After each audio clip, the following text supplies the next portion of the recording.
Сізді 80 жасқа толған мерейтойыңызбен құттықтаймын. Халқымыз өзіңізді қарымды қаламгер, қоғамдық саяси маңызды оқиғаларға ой пікірін білдіріп отырған қайраткер ретінде жақсы біледі. Ұзақ жылғы шығармашылық еңбегіңіз өз жемісін беріп келеді. Сіздің қаламыңыздан шыққан көркем дүниелер бүгінгі заманмен үндестік тауып, ғасырлар тоғысындағы көкейтесті мәселелерді көтерумен ерекшеленеді. Алдағы уақытта да оқырмандарыңызды тартымды туындыларыңызбен қуанта беруіңізге тілектестігімді білдіремін. Сізге зор денсаулық, әулетіңізге амандық пен құт береке тілеймін. Қасым-Жомарт Тоқаев.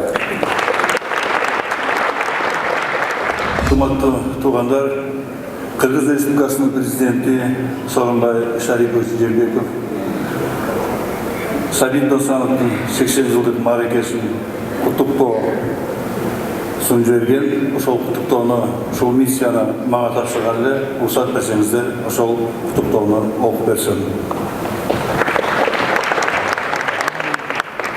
Ардактуу Сабит Аймуханович, сизди казак адабиятынын классигин, Қазақстан Республикасының мемлекеттик сыйлығынын, Михаил Шолопов атындагы жана Махмуд Кашкар атындагы түрк аламына сіңірген зор еңбек үчүн эл аралык сыйлыктардын ээсин, Қазақстандын эмгек сіңірген кайраткерин Торкогул тоюңуз 80 жаш кут маңгыраңыз менен чын ыкыласым менен куттуктайм.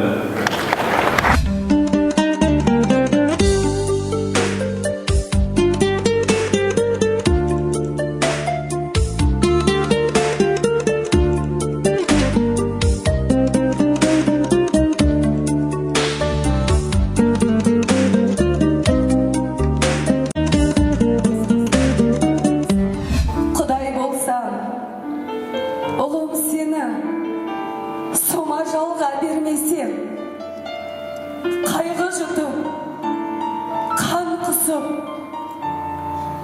түрөлік боп жүрмесем, мен Құдай емеспін. Неге керек осынау тау құр егес, қазақ ертең қабырғада жылайды, бүгін менің жылағаным түк емес. Қанаттылар болар қанша мазағың, аз болды ма сонша тартқан азабың, бөлінгенді бөрі жерін ұмыттың, енді қашан түзеледі қазағым.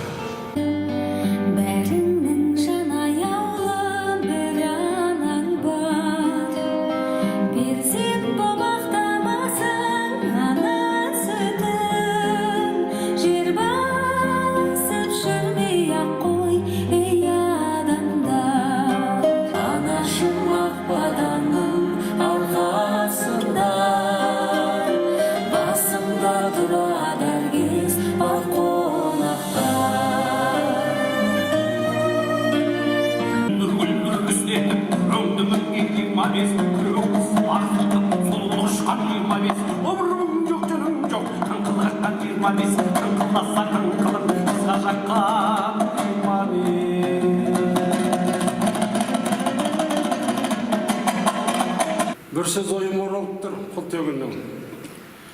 Халқына бегіне халқа сай ел мемлекет ұзақ жасайды депті. Біздің Қазақстан сондай ел, біздің көсемдеріміз сондай ел. Жаныма шуақ, қаламыма қанат түсірген, айналып өтейін, садаған кетейін халқым, перзентті кішілікпен басым дейіп тағзым етемін.